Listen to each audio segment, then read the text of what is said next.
When the wicked realize that they have been trapped by their own doing, when they are in a no-win situation, they escalate. They freak out. They get out of control. That's why the wicked will flee when consequences begin to haunt them, internally and externally. Just think about this for a moment. You have a group of people that agreed against a victim. They want to hold on that they had the right to do that, it was the right thing to do. But when time passes, it becomes obvious how ugly that agreement was and that there is no way they can defend it. And the next generation is asking them questions. But they can't answer them because if they answer those questions, they would lose the respect they get, they would lose their authority. So they have to continue lying, and now they have to be burdened by those lies. Or if they acknowledge the truth, they'll lose. So they are going to lose anyway. So what will happen to the wicked then? They will begin to afflict the next generation. They will begin to accuse. They will begin to scapegoat.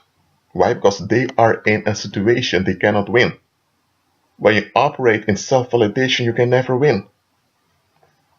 But this is one thing the wicked doesn't want to acknowledge. Let me reveal one thing onto you here.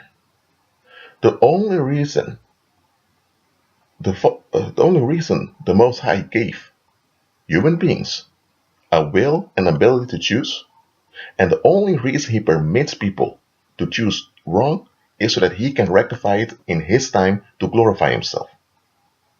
The Most High did not give people a will to limit Himself, because to give people a right to will whatever they want.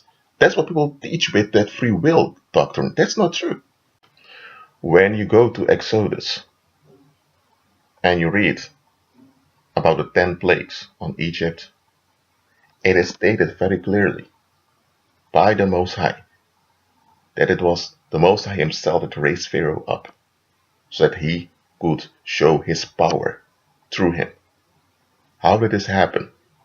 The Most High knew that this Pharaoh guy, this guy that would become Pharaoh, would be a wicked man, and he had no intention to repent nor to evaluate his thinking. But the Most High didn't think it was any disaster. He didn't freak out about it. What did the Most High do? The Most High manipulated the circumstances to put this wicked man in a position of power, so that later he could send Moses and reveal his true power through Moses, so that his name would be glorified throughout the earth. So when you look at it, indeed, it was Pharaoh resisting God, and that was true. God did not make Pharaoh resist him.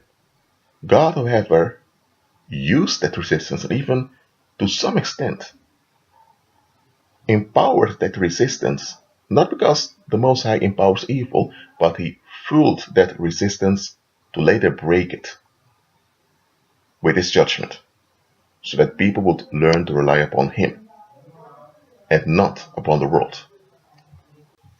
When the wicked realize that they are in a no-win situation, that on their terms they can never win, and those terms are terms they are so attached to they have no intention of letting them go, then they know that they are trapped. When this pain is growing, when this frustration is growing, it will work itself out in violence, both self-destructive violence as external violence, and the external violence is an extension of the self-destructive violence. Why do you think Satan and his demons want to keep people away from the gospel? Why? Because they are doomed. They are in a no-win situation. They can never win. So, this is how they look at it. They see it as an injustice that only God ought to be worshipped. They want to be worshipped too, on their terms. They want to operate in self-validation. They want to be left alone by God's rule. So, what happens now? The Most High permits Satan and his demons to operate in the world, to even rule the world, at least to rule those who are not born again to rule those that don't want to agree with Christ. The Most High permits Satan and his demons to do their thing. He permits them to stir people up against Christ. The Most High permits a lot of stuff to happen. Well, I'm saying not permit, he tolerates a lot of stuff to happen. And there's another side of it. We often ask why God permits certain things to happen. But look at it the other way around. People tolerate a lot of stuff. And people even empower a lot of stuff they know they shouldn't empower. But still, collectively, we empower them.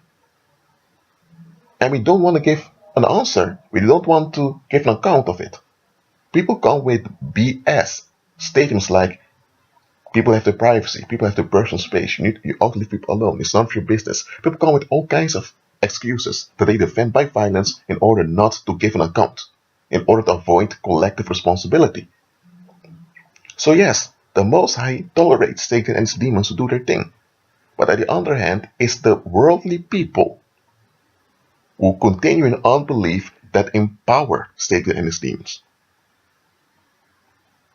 So those worldly people don't want to give up self-validation, so the Most High tolerates Satan to rule over them. Because they're the ones feeding those demon spirits. They're the ones energizing the darkness. And of course, many of those people in the world, they don't know any better, so they can't do any better. So you have those cases who can't know any better.